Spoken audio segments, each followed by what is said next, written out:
और अब सीधे चलते वाराणसी, वहां पर अरविंद केजरीवाल इस वक्त बेनियाबाग मैदान में बोलते हुए लोगों को काले झंडे दिखाए और हमारे ऊपर काली स्याही फेंकी।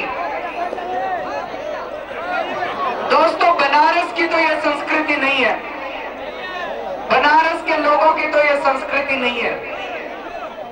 इसका मतलब ये लोग कौन है? ये बाहर से आए हुए लोग नजर आते हैं, ये बाहर से भाड़े पे लाए हुए लोग नजर आते हैं दोस्तों। लेकिन मैं ये सोच रहा था, मैं गुजरात गया तो नरेंद्र मोदी जी के लोगों ने वहां पे हमें जगह जगह काले झंडे दिखाए, 4 बार हमारे ऊपर हमला किया, हमारी गाड़ी के शीशे तोड़ दिए। बताओ, हमने कोई भ्रष्टाचार किया था? हमने क्या गलत काम किया था? मैं यहां पे आया तो मोदी जी के भाड़े के लोगों ने फिर से हमें काले झंडे दिखाए, हमारे ऊपर काली स्याही फेंकी। कुमार अमेठी में राहुल गांधी जी को चुनौती देने के लिए गए तो वहां पे इनके साथियों की बुरी तरह से पिटाई की गई, इनके शीशे तोड़ दिए गए। मैं ये सोच रहा था कि आज तक क्या भाजपा वालों ने सोनिया गांधी को काले झंडे दिखाए थे? क्या भाजपा वालों ने राहुल गांधी को काले झंडे दिखाए थे? क्या भाजपा वालों ने कपिल सिब्बल को काले झंडे दिखाए थे? क्या भाजपा वालों ने सलमान खुर्शीद को काले झंडे दिखाए थे? क्या कांग्रेस वालों ने मोदी को कभी काले झंडे दिखाए थे? क्या कांग्रेस वालों ने नितिन गडकरी को कभी काले झंडे दिखाए थे? क्या कांग्रेस वालों ने येडियुरप्पा को कभी काले झंडे दिखाए थे? कांग्रेस वालों ने कभी बीजेपी वालों को काले झंडे नहीं दिखाए और बीजेपी वालों ने कभी कांग्रेस वालों को काले झंडे नहीं दिखाए। आज सारे कांग्रेसी आम आदमी पार्टी वालों को काले झंडे दिखा रहे हैं, सारे बीजेपी वाले आम आदमी पार्टी को काले झंडे दिखा रहे हैं। क्या इससे बड़ा सबूत चाहिए कि ये दोनों मिले हुए हैं? कांग्रेस और बीजेपी वाले मिले हुए हैं, इससे ज्यादा बड़ा सबूत चाहिए? और इनका सबसे बड़ा दुश्मन आज कौन है? एक ही पार्टी है, आम आदमी पार्टी। इन दोनों पार्टियों ने मिलकर देश को लूट रहे थे ये लोग दोस्तों 65 साल से। ये बीजेपी और कांग्रेस वाले दोनों मिलकर लूट रहे थे, हमें पता नहीं चलता था, हम बेवकूफ थे इस देश के लोग। एक बार बीजेपी, एक बार कांग्रेस, एक बार बीजेपी, एक बार कांग्रेस। इस बार ये आम आदमी पार्टी ने आके इनका रायता फैला दिया, सब कुछ गड़बड़ कर दिया, इनका जो धंधा चल रहा था इसके साथ। आज सवेरे वाराणसी पहुंचा, वाराणसी पहुंचने के बाद हम बाबा काल भैरव के मंदिर में गए, उनका आशीर्वाद लिया। उन्हें नगर कोतवाल माना जाता है और उनके आशीर्वाद के बिना कोई भी काम शुरू नहीं किया जाता। तो भ्रष्टाचार के खिलाफ ये जो लड़ाई है, जो वाराणसी में अब लड़ी जाएगी, उसके लिए मैंने उनसे आशीर्वाद लिया। फिर मैं काशी विश्वनाथ मंदिर गया, वहां पे उनसे आशीर्वाद लिया और उनसे मन्नत मांगी कि इस देश को भ्रष्टाचार से आजाद कर दो, इस देश को महंगाई से आजाद कर दो, इस देश को फिरका परस्ती से आजाद कर दो भगवान। गंगा में गोता लगाने के लिए गया, गंगा का पानी वाकई बहुत खराब हो चुका है, लेकिन फिर भी काशी आए। काशी धर्म नगरी है, काशी आओ और गंगा में गोता ना लगाओ, चाहे पानी कैसा भी हो, गंगा में गोता लगाना तो बनता है। दोस्तों, कई लोगों से मिला आज सुबह से, लोगों ने बताया जी कमलापति त्रिपाठी जी होते थे, उनके समय तो कुछ विकास हुआ था वाराणसी का, लेकिन उसके बाद से तो कोई विकास नहीं हुआ। सारी सड़कें टूटी पड़ी हैं, सारे सीवर टूटे पड़े हैं, कोई व्यवस्था नहीं है और पूरा वाराणसी जो है उसकी सड़कें, पानी, बिजली सब टूटा फूटा पड़ा हुआ है। लेकिन आज पहले एक खुशखबरी आप लोगों के लिए लेके आया हूं। वाराणसी की और देश की महिलाओं के लिए, गृहिणियों के लिए एक बहुत बड़ी खुशखबरी है कि 1 अप्रैल से इस देश के अंदर बहुत बड़ी महंगाई होने वाली थी। दोस्तों, जब मैं दिल्ली का मुख्यमंत्री था तो मुझे पता चला एक बहुत बड़े षड्यंत्र का, उसका जिक्र मैं अभी थोड़ी देर में करूंगा।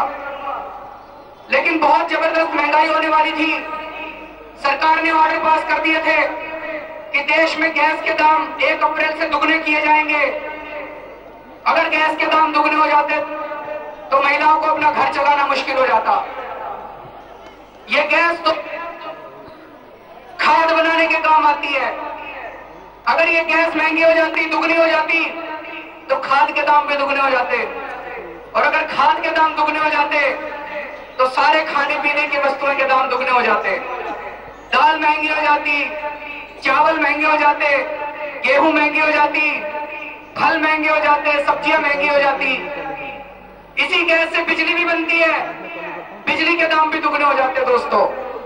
लेकिन आम आदमी पार्टी इसके खिलाफ, मुकेश अंबानी के खिलाफ और ये बीजेपी कांग्रेस के साथ जो षड्यंत्र चल रहा था,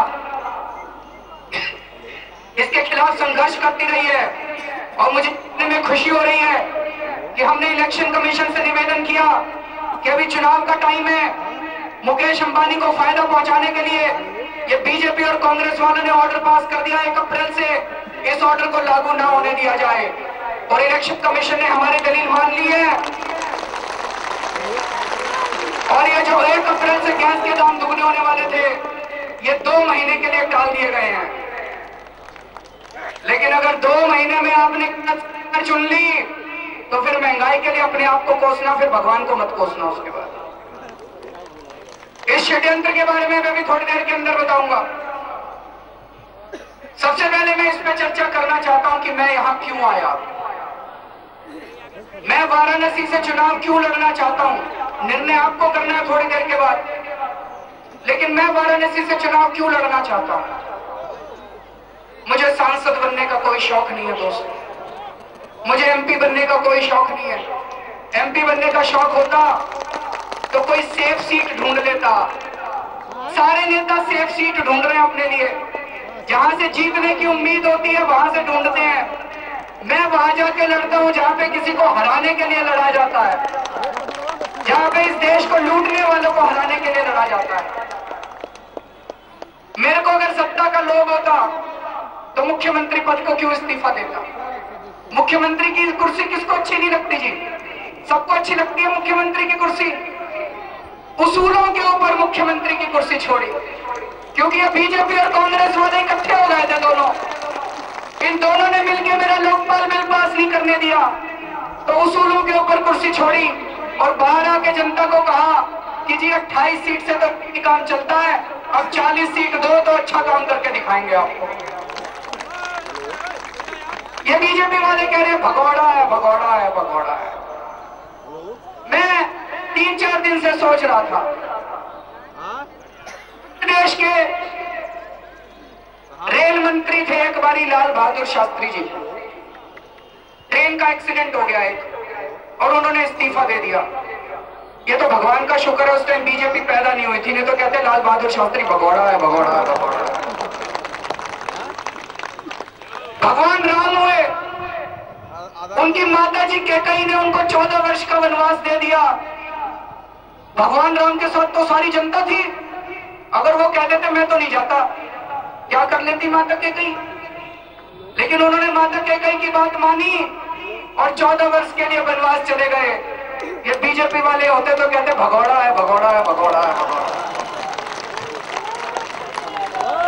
उसके बाद जब भरत वापस आए और उनको पता चला कि उनकी माताजी ने उनके लिए पूरा राजपाट तैयार किया है, तो उन्होंने कहा मैं राजपाट नहीं लूंगा और वो जंगल गए और उन्होंने भगवान राम से कहा कि वापस आ जाओ।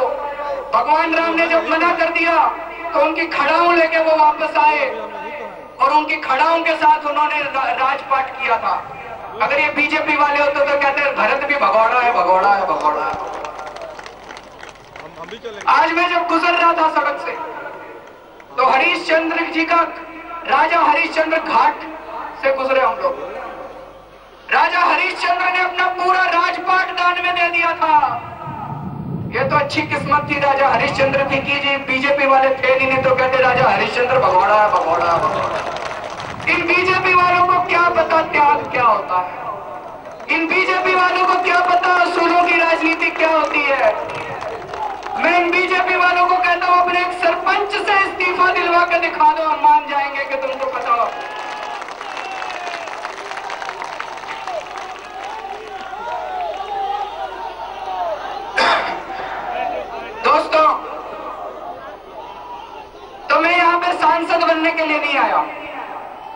सबसे पहले मैं ये चर्चा करना चाहता हूं कि मैं यहां पे क्यों आया हूं।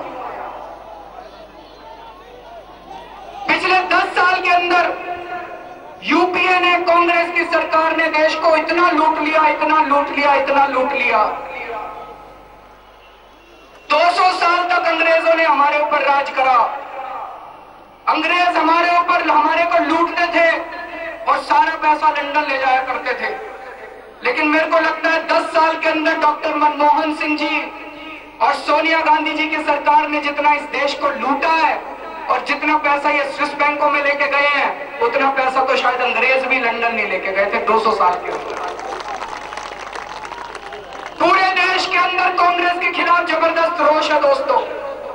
जहां जाता हूं जनता यही कहती है कि इस बार तो कांग्रेस को हराना है, और पूरा परिवार लगा हुआ इनका, चाहे रॉबर्ट वाड्रा हो, चाहे दामाद हो, चाहे बेटा हो, बेटी हो, सारे लगे हुए हैं। तो जनता मन बना चुकी है कि इस बार कांग्रेस को हराना है। फिर किसको लाओगे? तो 1 साल से इस देश के अंदर एक बहुत बड़ा राजनीतिक षड्यंत्र चल रहा है।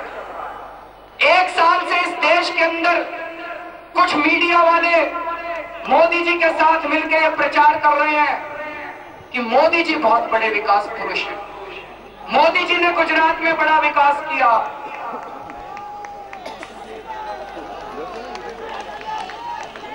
आते चिंता मत करो, चिंता मत करो। मोदी जी ने बड़ा विकास किया, मोदी जी ने बड़ा विकास किया, मोदी जी ने बड़ा विकास किया। और ये प्रचार किया जा रहा है कि अगर देश के प्रधानमंत्री बन गए मोदी जी तो देश में उतना ही विकास करेंगे जितना गुजरात में विकास किया था। कल मैं एक टीवी में प्रोग्राम देख रहा था, उसमें भी एक स्टूडेंट से पूछा तो स्टूडेंट कहता है जी एक मौका तो मिलना चाहिए नरेंद्र मोदी जी को। कल मैं ट्रेन में एक बंदे से पूछा, वो कहता है जी मोदी जी ने बड़ा विकास किया। मैंने कहा क्या विकास किया? तो बेचारे को कुछ पता ही नहीं था। फिर मैंने कहा कैसे पता चला? गुजरात गए थे? बोला ना जी गुजरात तो कभी नहीं गया। मैंने कहा कैसे पता चला? कहता मीडिया से पता चला। तो जड़ मीडिया है, इस मीडिया ने फैला रखा मोदी जी ने बड़ा विकास किया, मोदी जी ने बड़ा विकास। मैं भी टीवी चैनल में एक देख रहा था थोड़े दिन पहले, एक किसान से पूछा, उत्तर प्रदेश का किसान था, उससे पूछा कि भाई किसको वोट दोगे? तो वो बोला जी नरेंद्र मोदी जी को। क्यों वोट दोगे? कहता जी नरेंद्र मोदी जी किसानों के मसीहा हैं। दोस्तों इस देश के मीडिया ने, मीडिया के कुछ लोगों ने इस देश के साथ बहुत बड़ी गद्दारी करी है। झूठ बोला है पिछले 1 साल से, झूठ बोल बोल के प्रचार किया है पिछले 1 साल से कि नरेंद्र मोदी जी विकास पुरुष है, नरेंद्र मोदी जी विकास पुरुष है। मैं गया गुजरात, उसके बाद मैंने सोचा, मैं दिल्ली का मुख्यमंत्री था, इस्तीफा देने के बाद मैंने सोचा भाई अगर गुजरात में इतना विकास हुआ है तो मुझे भी जाके देखना चाहिए वहां पे, मुझे भी सीखना चाहिए। क्योंकि अब दिल्ली में दोबारा चुनाव होंगे और दिल्ली में हमारी 50 सीट आने वाली है। 50 सीट आएंगी तो दिल्ली के दोबारा मुख्यमंत्री बनेंगे, दोबारा दिल्ली में सरकार बनाएंगे। तो फिर हम भी सीख के आते हैं मोदी जी से। मैं इसलिए गया वहां पे गुजरात।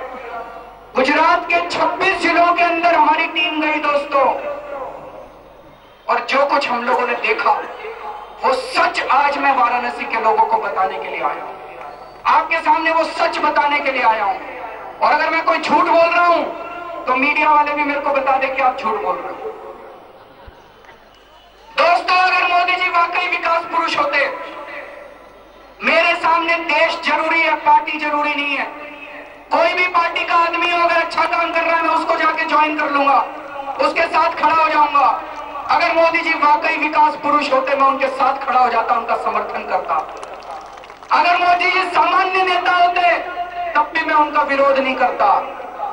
लेकिन जो चीजें मैंने देखी उसके बाद उनका विरोध करना बहुत जरूरी हो गया है, क्योंकि वो भी वही काम कर रहे हैं जो अभी पिछले 10 साल से सोनिया गांधी, मनमोहन सिंह और राहुल गांधी इस देश के अंदर करते हैं। वो सच में आज आप लोगों के सामने प्रस्तुत करने के लिए आया हूं।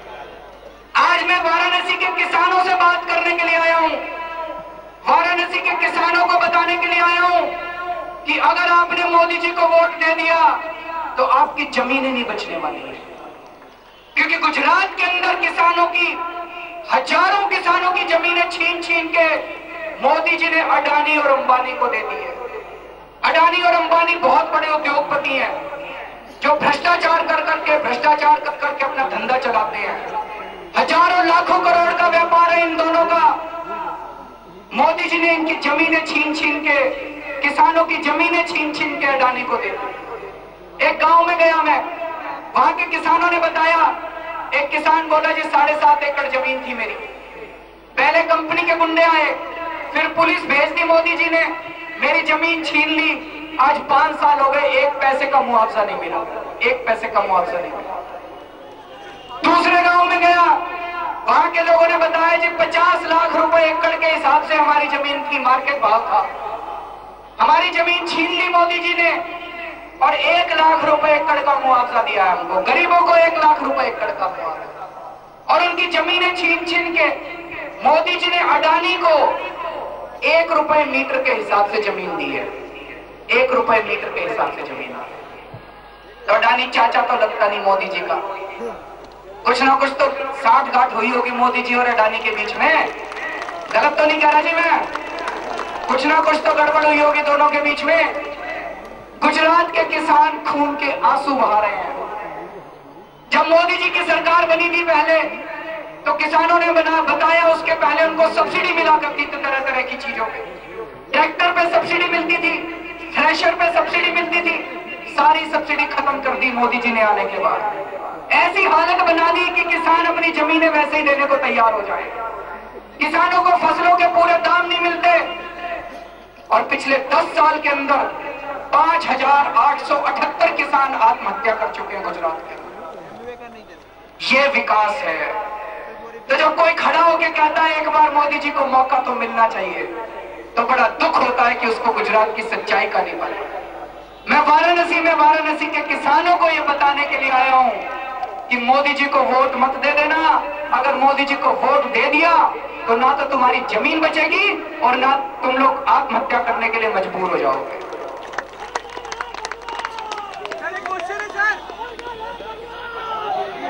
दोस्तों, मैं वाराणसी के व्यक्तियों से बात करने के लिए आया हूं। वाराणसी के और देश भर के व्यापारियों ने देश में आंदोलन छेड़ा था कि किराना के अंदर एफडीआई नहीं आनी चाहिए, किराना के अंदर फॉरेन इन्वेस्टमेंट नहीं आनी चाहिए।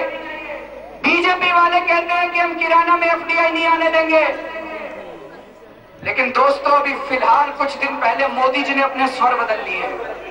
अभी कुछ दिन पहले मोदी जी जब दिल्ली आए थे तो उनसे पूछा गया कि मोदी जी क्या आप किराना में एफडीआई लाने के पक्ष में हैं? तो मोदी जी का जवाब था कि हमारे देश के व्यापारी इंटरनेशनल कंपटीशन से घबराते क्यों हैं? तो दोस्तों, मोदी जी मन बना चुके हैं कि अगर मोदी जी की सरकार बनी तो इस देश के अंदर वॉलमार्ट भी आएगा। अगर इस मोदी जी की सरकार बनी तो इस देश के अंदर वो सारे फॉरेन इन्वेस्टमेंट आएगा किराना के अंदर। मैं इंटरनेट पे देख रहा था, थाईलैंड के अंदर 15% व्यापारियों का धंधा बंद हो गया था। मलेशिया के अंदर सरकार को कदम उठाने पड़े थे क्योंकि इतने सारे व्यापारियों का धंधा बंद हो गया था। इंडोनेशिया के अंदर तो दंगे फैल गए थे क्योंकि जब फॉरेन इन्वेस्टमेंट आई थी तो वहां पे कई सारे व्यापारियों का धंधा बंद हो गया था। तो अभी तो चुनाव भी पूरे नहीं हुए और चुनाव के पहले ही मोदी जी की कुछ ना कुछ साठगांठ हो गई है इन लोगों के साथ। कांग्रेस भी एफडीआई ला रही है, मोदी जी भी एफडीआई ला रहे हैं, तो फिर दोनों में फर्क क्या है? कांग्रेस और बीजेपी वाले तो एक ही है, कांग्रेस और मोदी जी तो एक ही है। मैं वाराणसी के उद्योगपतियों से बात करने के लिए आया हूं, मैं वाराणसी के बुनकरों से बात करने के लिए आया हूं, मैं वाराणसी के बनारसी साड़ी बनाने वालों के साथ बात करने के लिए आया हूं कि पिछले 10 साल के अंदर मोदी जी के गुजरात में 60,000 लघु उद्योग बंद हो गए हैं। 60,000 small scale and medium scale industries बंद हो गई हैं पिछले 10 साल में। ये मैं नहीं कह रहा, ये गुजरात सरकार खुद अपने आंकड़ों में कह रही है। तो अगर मोदी जी को आपने वोट दे दिया तो वाराणसी के अंदर बुनकर नहीं बचने वाले। अगर आपने मोदी जी को वोट दे दिया तो वाराणसी के अंदर उद्योगपति नहीं बचने वाले छोटे छोटे। मोदी जी का मॉडल है कि ये सारी स्मॉल स्केल इंडस्ट्रीज बंद करके ये चंद कुछ एक अंबानी और अडानी को देश का सारा उद्योग सौंप दिया जाए। तो इस वाराणसी के बुनकरों को सोचना पड़ेगा वोट देने के पहले। जब हम दिल्ली के चुनाव लड़े तो दिल्ली के कई व्यापारी, कई स्मॉल स्केल इंडस्ट्री वाले उद्योगपति मुझसे मिलने आए। बोले जी हम चिदम्बरम साहब से मिलने गए थे, चिदम्बरम साहब से हमने कहा था कि स्मॉल स्केल इंडस्ट्री के लिए आप कुछ फैसिलिटी दीजिए। तो चिदम्बरम साहब ने कहा जमाना स्मॉल स्केल इंडस्ट्री का नहीं बचा, अब आप ये अपने धंधे बंद कीजिए, बड़ा सोचिए, अंबानी की तरह बनने की कोशिश कीजिए, हजारों लाखों करोड़ रुपए का व्यापार करने की कोशिश कीजिए। कांग्रेस भी यही सोचती है, मोदी जी भी यही सोचते हैं कि लघु उद्योग सारे बंद कर दिए जाएं, जो छोटे छोटे उद्योग लोग का काम धंधे अपने घरों में करते हैं वो सारे बंद कर दिए जाएं और ये सारे काम धंधे उठा के अंबानी और अडानी को दे दिए जाएं। इसलिए मैं आज यहाँ पे बनारस में आया हूं दोस्तों।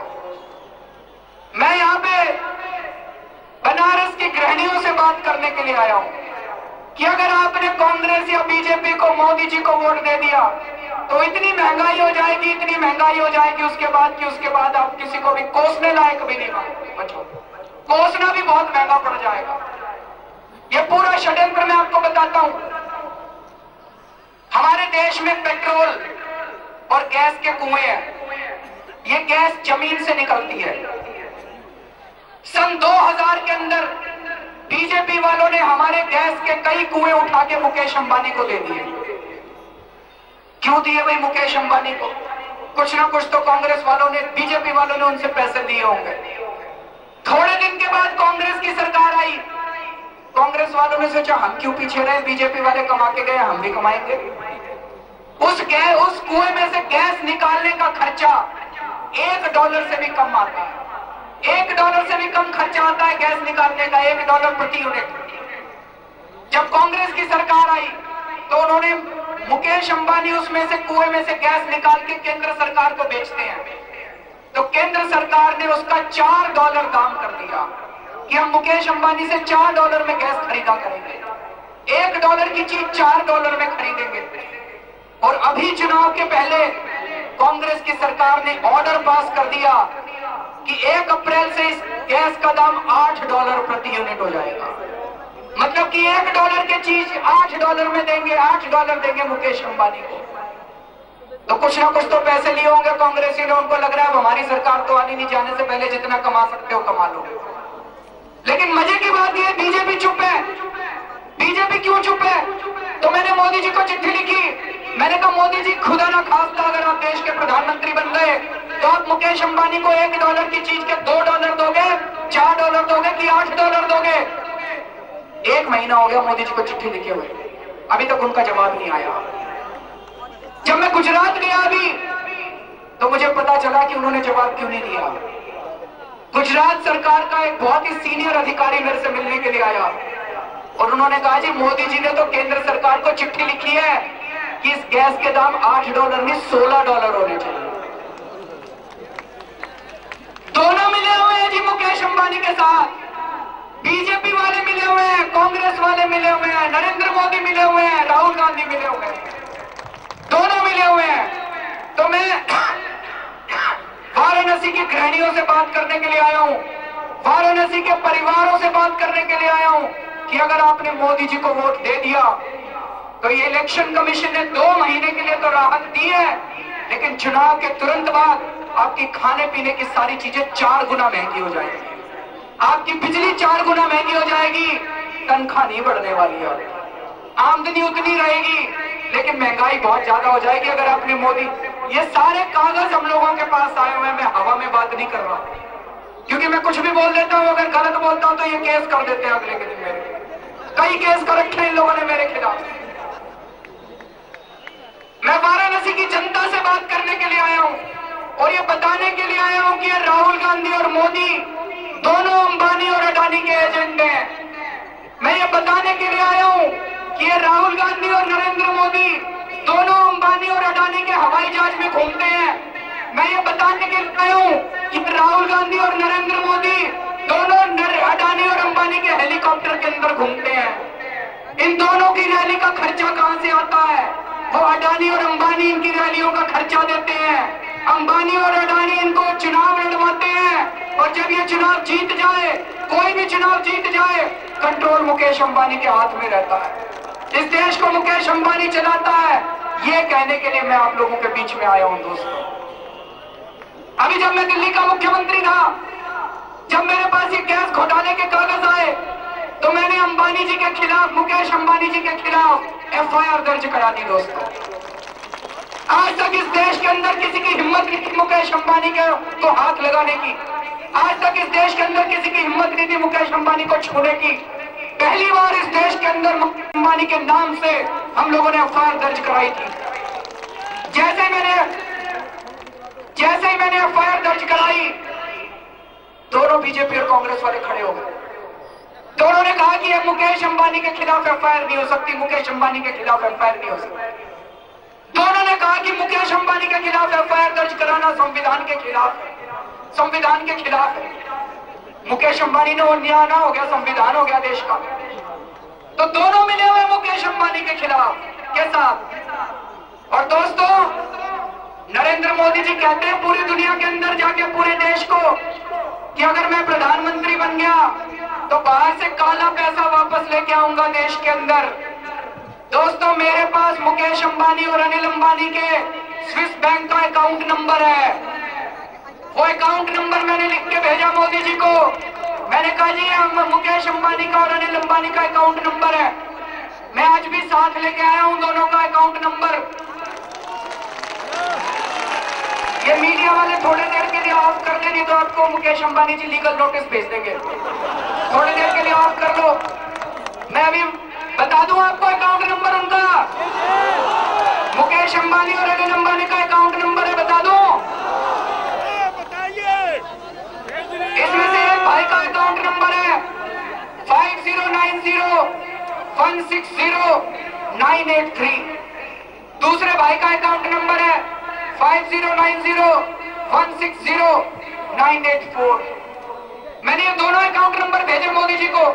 मैंने कहा जी खुदा ना खास्ता आप प्रधानमंत्री बन गए तो ये दोनों अकाउंट का पैसा भी देश में वापस लाओगे?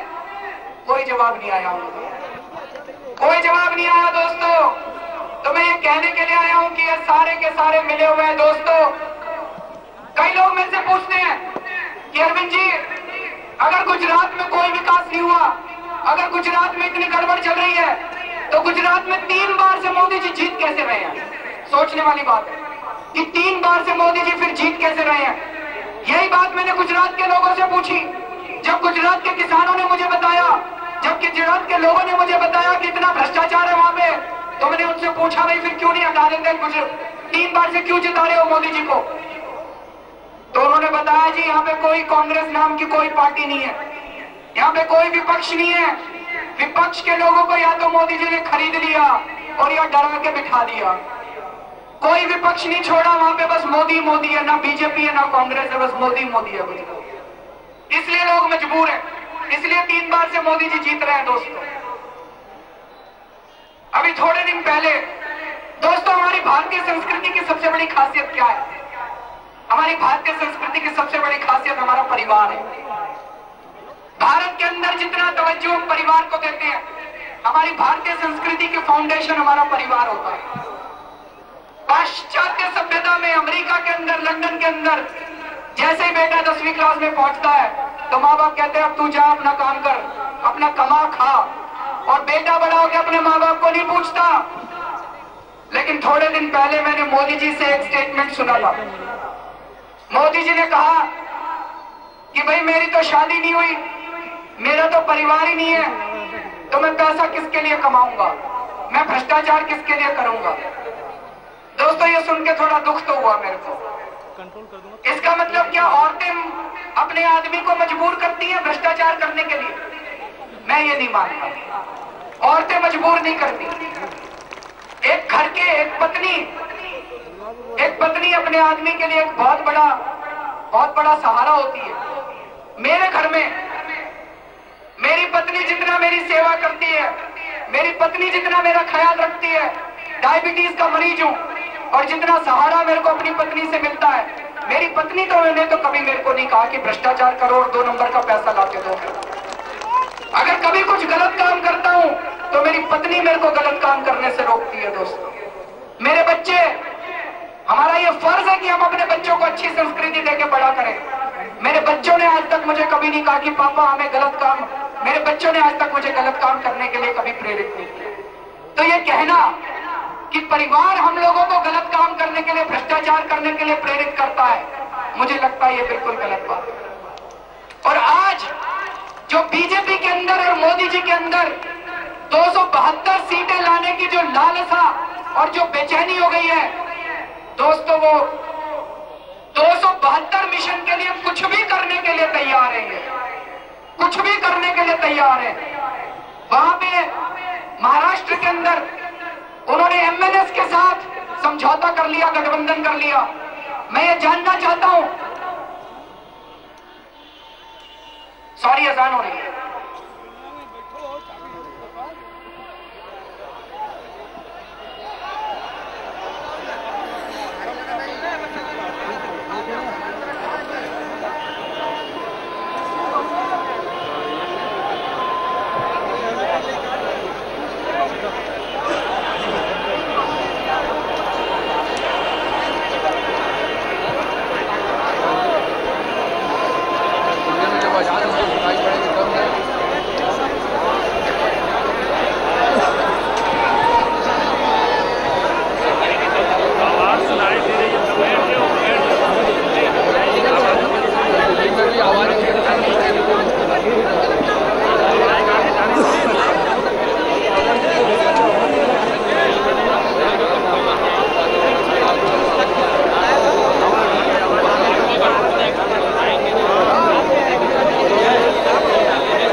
इस वक्त जो तस्वीरें हम आपको दिखा रहे हैं अरविंद केजरीवाल की हैं, वहां पर अजान चल रही है और अजान की वजह से इन्होंने कहा कि सॉरी अजान हो रही है, मैं अभी रुक जाऊंगा।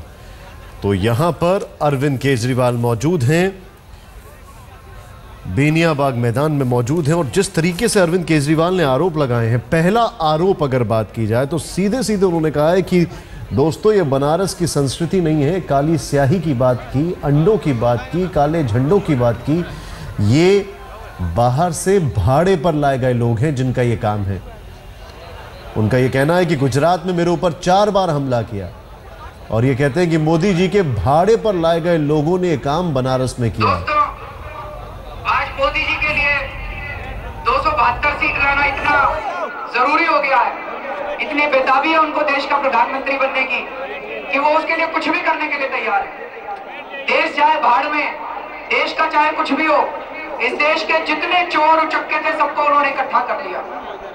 महाराष्ट्र के अंदर महाराष्ट्र नवनिर्माण सेना है, एमएनएस है, शिवसेना है, उनके साथ उनका गठबंधन हुआ है। आप सब लोग जानते हो कि किस तरह से पूर्वांचलियों को, उत्तर प्रदेश के लोगों को, बिहार के लोगों को वहां पे पूरी तरह से पीटा गया था एमएनएस के द्वारा बॉम्बे के अंदर। मैं ये जानना चाह रहा हूं कि अगर अगली बार जब पीटा जाएगा उत्तर प्रदेश के लोगों को वहां पे, तो मोदी जी अपना गठबंधन तोड़ के क्या आप लोगों की सुरक्षा करेंगे कि नहीं करेंगे, इसका जवाब मोदी जी को देना पड़ेगा। मोदी जी ने येडियुरप्पा जी के साथ समझौता कर लिया, येडियुरप्पा को उन्होंने ले लिया, श्री रामुलु को उन्होंने ले लिया। श्री रामुलु इस देश, उन्होंने माइनिंग का कितना बड़ा घोटाला किया था। मुजफ्फरनगर में दंगे करने वाले जिनको, जो आरोपित लोग थे, उनको उन्होंने टिकट दे दी। रामविलास पासवान को ले लिया। रामविलास पासवान को किस लिए लिया कि 5% पासवान वोट उनको मिल जाएंगे। दोस्तों, तो मैं ये सोच रहा था कि अगर कल को नरेंद्र मोदी जी प्रधानमंत्री बन गए तो उनकी कैबिनेट में कौन कौन होगा? अमित शाह उनके गृह मंत्री होंगे, येडियुरप्पा उनके टेलीकॉम मंत्री होंगे, श्री रामुलु उनके माइनिंग मिनिस्टर होंगे, ये मुजफ्फरनगर दंगे वाले कम्युनल हार्मनी मिनिस्टर होंगे, रामविलास पासवान फर्टिलाइजर मिनिस्टर होंगे। तो दोस्तों, यही सारे लोग तो अभी भी थे मनमोहन सिंह जी की सरकार में, वही सारे कांग्रेसी छोड़ छोड़ के इधर आ रहे हैं। तो फिर फर्क क्या हुआ दोनों के अंदर दोस्तों? और फिर भी अगर कुछ लोग कहते हैं कि मोदी जी को एक मौका मिलना चाहिए, तो अगर आप मोदी जी को एक मौका देते हो तो ये सोच लेना कि येडियुरप्पा को एक मौका दे रहे हो, श्री रामुलु को एक मौका दे रहे हो, रामविलास पासवान को दूसरा मौका दे रहे हो, ये मोदी जी को मौका नहीं दे रहे। वही कि वही पूरा का पूरा तंत्र आप वापस लेके आ रहे हो।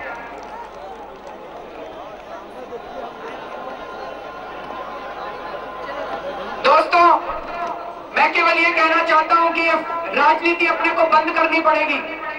एक बार कांग्रेस, एक बार बीजेपी, एक बार कांग्रेस से तंग आ जाते हैं, एक बार बीजेपी से तंग आ जाते हैं। अभी 10 साल के यूपीए के भ्रष्टाचार से हम लोग तंग आ चुके हैं, इसलिए हम लोगों ने मन बना लिया कि यूपीए को हराना है और एनडीए वापस आ जाएगी। मैं आपके सामने एक प्रस्ताव रखता हूं कि इस बार हम यूपी और एनडीए दोनों को हरा देते हैं तो एक नई क्रांति इस देश के अंदर जन्म लेगी। कैसे हराएंगे यूपी और एनडीए को? ये दोनों सेनाएं हैं, एक यूपीए नाम की सेना है और एक एनडीए नाम की सेना है, और इन दोनों सेनाओं के शहंशाह हैं, यूपीए के शहंशाह हैं राहुल गांधी और एनडीए के शहंशाह हैं नरेंद्र मोदी। अगर इन दोनों को हमने इन चुनाव में हरा दिया, राहुल गांधी जी और नरेंद्र मोदी जी को अगर हमने इन चुनाव में हरा दिया दोस्तों, तो ये दोनों सेनाएं अपने आप ध्वस्त हो जाएंगी। आप जरा सा सोच के देखो, अगर ये दोनों हार जाते हैं तो यूपीए का क्या होगा, एनडीए का क्या होगा, कितने टुकड़े होंगे इन दोनों के, और इस देश की राजनीति के अंदर भूचाल आ जाएगा। आज तक आप इन पार्टियों के गुलाम थे, आज पहली बार अपनी आवाज उठाओ और इन दोनों पार्टियों को उखाड़ के फेंक दो। कई लोग मेरे से कहते हैं कि फिर प्रधानमंत्री कौन बनेगा?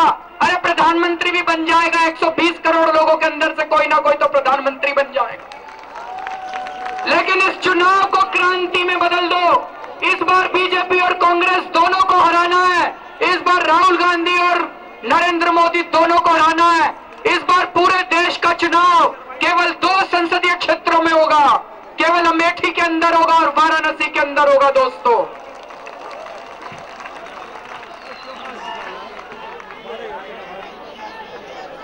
वाराणसी के अंदर होगा दोस्तों।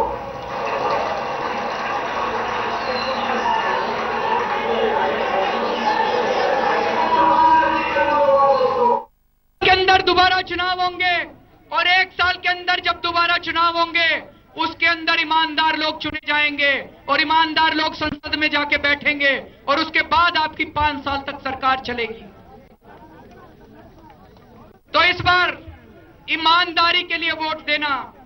इस बार ये कई टीवी वाले कहते हैं स्टेबिलिटी स्टेबिलिटी स्टेबिलिटी स्टेबिलिटी चाहिए। अरे किसको चाहिए स्टेबिलिटी? स्टेबिलिटी तो अंबानी को चाहिए। अगर स्टेबिलिटी होती है, अभी चुनाव नहीं होते तो अंबानी के गैस के दाम बढ़ चुके होते अभी तक। जनता को तो चुनाव में बड़ा मजा आता है, चुनाव होते हैं उन्हीं दिनों में सड़कें बनती हैं, चुनाव होते हैं उन्हीं दिनों में राशन मिलना चालू होता है, चुनाव होते हैं उन्हीं दिनों में काम होने चालू होते हैं। स्टेबिलिटी तो इन नेताओं को चाहिए। हमें कोई प्रॉब्लम नहीं है अगर 1 साल में दोबारा चुनाव होते हैं इस देश के अंदर। अगर दोबारा चुनाव होंगे उसके बाद इस देश के अंदर ईमानदार सरकार बनेगी और स्थिर सरकार बनेगी दोस्तों। मैं केवल यह कहना चाहता हूं, अभी दिल्ली के अंदर एक बहुत बड़ा चमत्कार हुआ है। आज तक भारत के इतिहास में कभी नहीं हुआ कि एक पार्टी बनी और 1 साल के अंदर उसको 28 सीट मिल गई। आज तक कभी नहीं हुआ कि एक नई पार्टी बनी और 1 साल के अंदर उसकी सरकार बन गई दोस्तों। कुछ ना कुछ तो ऊपर वाले का, अल्लाह का, खुदा का, ईश्वर का करिश्मा हो रहा है। कुछ ना कुछ तो कुदरत का करिश्मा हो रहा है। कुदरत अपना संदेश देने की कोशिश कर रही है। कहते हैं कि जब पाप का घड़ा भर जाता है तो फिर भगवान अपनी झाड़ू चलाता है। भगवान ने अपनी झाड़ू चलानी शुरू कर दी है दोस्तों। इस संकेत को, इस संदेश को समझने की कोशिश करो। सारे इकट्ठे हो जाओ, हिंदू, मुसलमान, सिख, ईसाई, सारे इकट्ठे हो जाओ और जैसे भगवान ने झाड़ू चलानी शुरू की है, इस बार आप भी झाड़ू चलानी शुरू कर दो दोस्तों।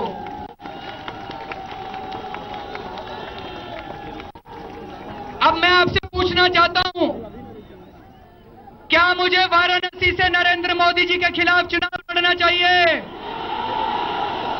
क्या मुझे वाराणसी से नरेंद्र मोदी जी के खिलाफ चुनाव लड़ना चाहिए?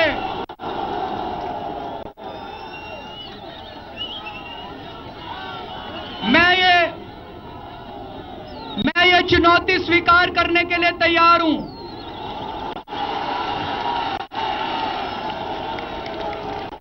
लेकिन मेरे पास पैसा नहीं है, जैसे मदन मोहन मालवीय ने एक एक रुपया इकट्ठा करके 2 मिनट और 2 मिनट बैठ जाइए। जैसे मदन मोहन मालवीय ने एक रुपया इकट्ठा करके बनारस हिंदू यूनिवर्सिटी बनाई थी, मैं आपके पास पैसा मांगने के लिए आऊंगा, आपके पैसे से चुनाव लड़ेंगे। और इस बार इस देश की जनता, मैं इस देश की जनता से भी आह्वान करना चाहता हूं, ये बनारस का चुनाव बनारस के लोगों का नहीं है, ये इस देश के लोगों का चुनाव है।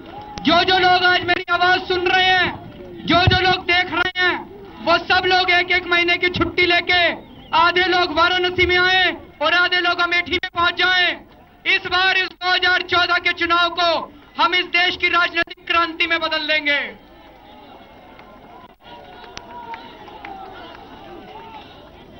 और आज इस मंच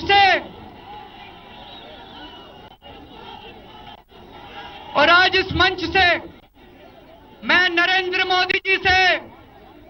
मोदी जी को डिबेट करने के लिए यहां पे आमंत्रित करता हूं। नरेंद्र मोदी जी वाराणसी से चुनाव लड़ रहे हैं, मैं उनके खिलाफ चुनाव लड़ रहा हूं। वाराणसी की जनता जानना चाहती है कि नरेंद्र मोदी जी को अलग अलग मुद्दों पे क्या कहना है। यहीं बेनियाबाग में नरेंद्र मोदी जी आए और खुले में जनता के सामने नरेंद्र मोदी जी के साथ डिबेट हो जाए। हम भी जानना चाहते हैं गुजरात में कितना विकास हुआ था।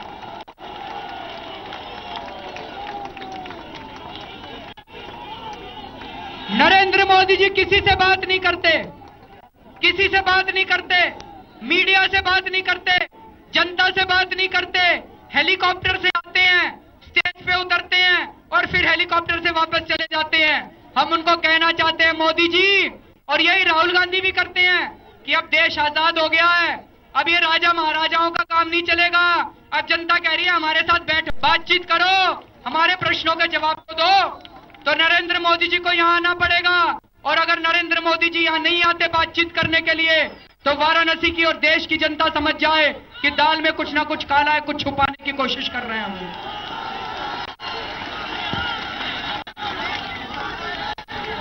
अंत में दोस्तों, हमारी शांति, हम इस देश के अंदर किस किस्म की राजनीति एक मिनट। अंत में एक मैं प्रार्थना करना चाहता हूं, थोड़ा सा शांत हो जाइए। हमारी पार्टी की प्रार्थना है, इस देश के अंदर हम किस तरह की राजनीति चाहते हैं। हमारी मोदी जी से कोई दुर्भावना नहीं है, हमारी राहुल गांधी जी से कोई दुर्भावना नहीं है, हमारी पार्टी से किसी पार्टी से कोई द्वेष नहीं है। हम इस देश के अंदर चाहते हैं इंसान का इंसान से भाईचारा हो, और यही हमारा पैगाम है। तो मैं 2 लाइनें गा के सुनाना चाहता हूं, जो हमारी पार्टी की प्रार्थना है। इंसान का इंसान से हो भाईचारा, यही पैगाम हमारा, यही पैगाम हमारा। इंसान का इंसान से हो भाईचारा, यही पैगाम हमारा, यही पैगाम हमारा। हर एक महल से कहो कि झोंपड़ियों में दिए जलाए, हर एक महल से कहो कि झोंपड़ियों में